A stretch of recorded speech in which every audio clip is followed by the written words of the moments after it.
So in this segment, we're going to be talking about bottom trawling triples in key marine protected areas despite Brexit promise. So essentially there was a promise not to do this, and yeah, it keeps happening. So the government is under pressure to safeguard Britain's marine conservation areas after analysis showed the Dodger Bank protected site has seen a threefold increase in destructive bottom trawling since Brexit. And these areas are important, as the article shows later on, that these are like breeding grounds for certain kinds of fish. So if these areas keep being disturbed, you're going to lose certain species of fish, which is not great.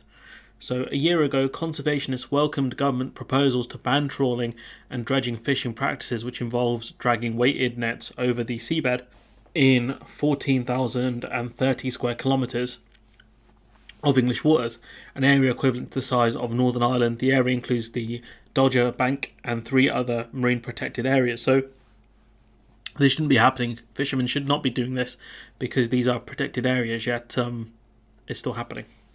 The Marine Conservation Society analysed fishing data tracked by Global Fishing Watch and found bottom trawling and dredging had increased at the site about 1,700 hours a year between 2015 and 18 to 1,500 hours a year between 2020 and 2021. Now, I'm not sure why this is happening. Is it down to the quotas that we agreed post-Brexit? I'm not sure why this has suddenly increased. It doesn't really make sense. It accused the government of broken promises and delayed action, which should be the catchphrase for the government, over the proposed fishing ban, which is not in place a year on. And, they've had 12 months to do this, and they didn't. The ban was introduced via a bylaw, which is typically passed within 12 months, and if the government wanted to do this, they could sort this stuff out a lot quicker. DEFRA said new bylaws to ban bottom trawling in the 4 marine protected areas were being finalised, but not give a timescale because they're slow as hell. The Dodger Bank, one of the largest sandbanks in Europe, is a vital breeding ground for commercial species including cod and whiting, I think that's pronounced, as well as sand eels, which are a food source for puffins, porpoises, and kittiwakes. It is also an important site for blue carbon, the CO2 sequestered, and stones in coastal marine ecosystems. So let's break this down, right? This area is a breeding ground for cod, which is a very sought-after fish in the UK. There is a problem with us actually catching the cod because, especially because of climate change, where the cod go to colder waters, which is outside of the UK's kind of fishing areas towards Norway, which is very cold. And so that's an issue. But the thing is, if you get rid of their breeding grounds, then you're going to kill off a species or reduce them a lot. And what that means that the quotas will have to change, because if they don't change, then what will happen is those species will go extinct, which is not what anyone wants to see. And whiting, which I think that's more of a minor fish. I think the Scandinavians like that kind of fish.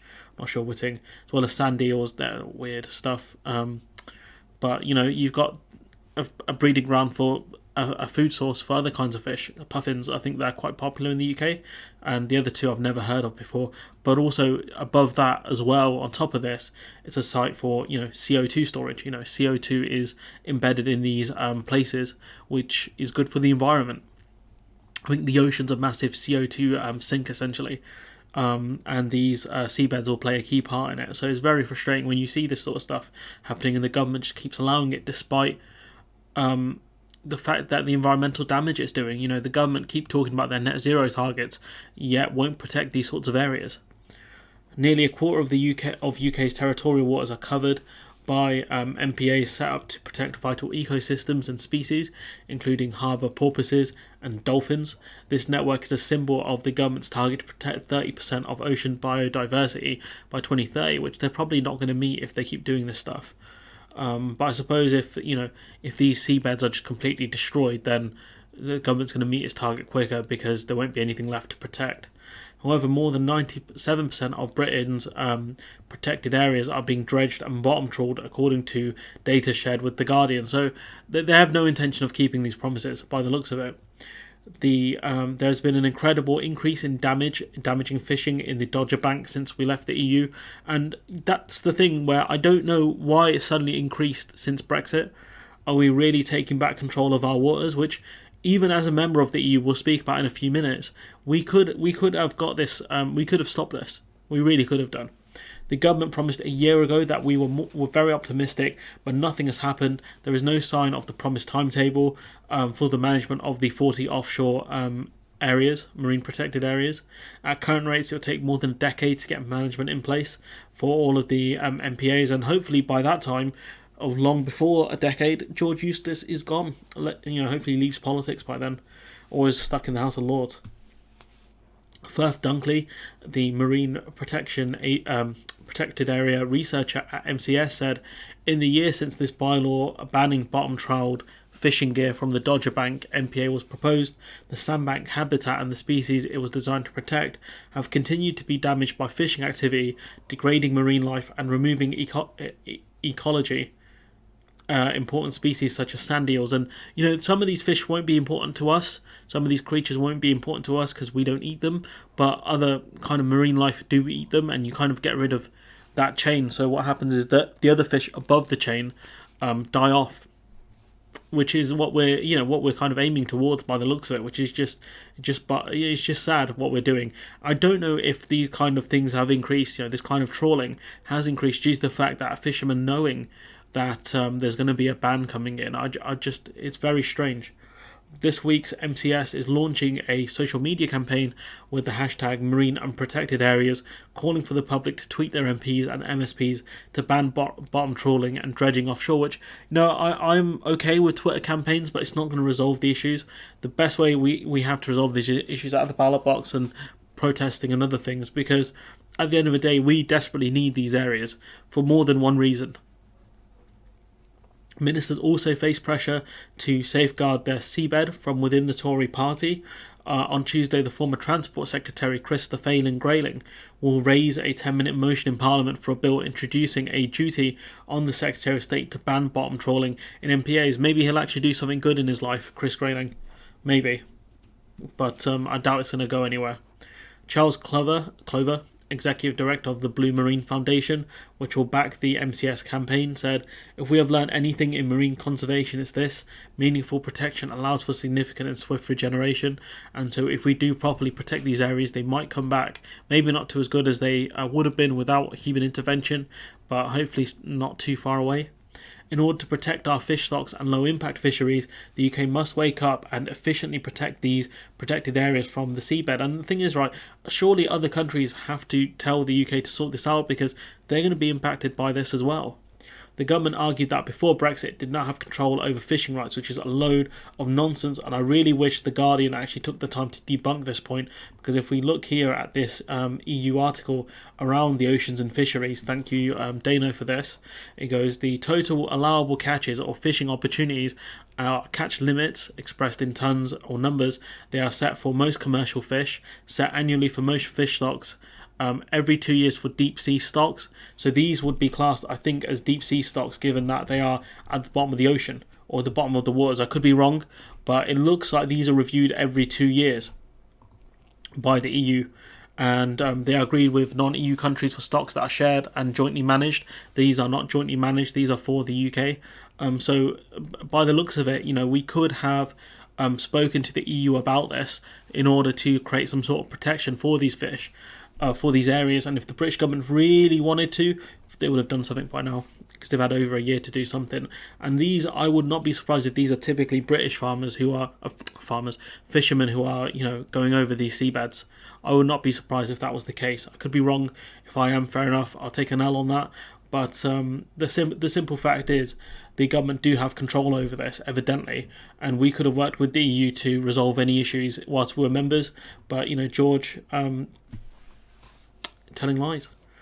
Now that we've left the common fisheries policy, not to forget that we do have a deal with the EU over fishing. So, if we can do something now, we definitely could have done something back then. Especially because I wouldn't be surprised if the EU were very keen to protect these areas, especially when you emphasise the fact that these are breeding grounds for certain kinds of fish, especially cod, which is a massive commercial fish. A lot of people make money off cod, and I doubt the people in Norway or the other Scandinavian countries would want anything bad to happen to these breeding grounds either. So George Eustace's point doesn't make any sense. He says, we are able to deliver on our commitment to achieve healthy, thriving and sustainable marine environment. Yeah, everyone else in this article has debunked you, pal. Because we're not on our way to doing anything. They spent a year doing nothing. And there's still no timescale yet, a year on. Citing the Fisheries Act, power to further protect Britain's seas, Eustace added the proposal to introduce bylaws to safeguard 4 of our precious offshore marine protected areas shows we are putting these powers into action, yet it's taken you so long to do so. Why is that, George? Especially when we could have done this before. Located about 75 miles east of Hull, the Dodger Bank has been heavily fished for decades. Bottom trawling releases carbon from the seabed into the ocean, reducing its ability to buffer climate breakdown. And that's something we spoke about before with, the oceans being a heat sink or a carbon sink, in a sense. Dodger Bank has the capacity to store the most carbon out of all English marine protected areas, according to the MCS.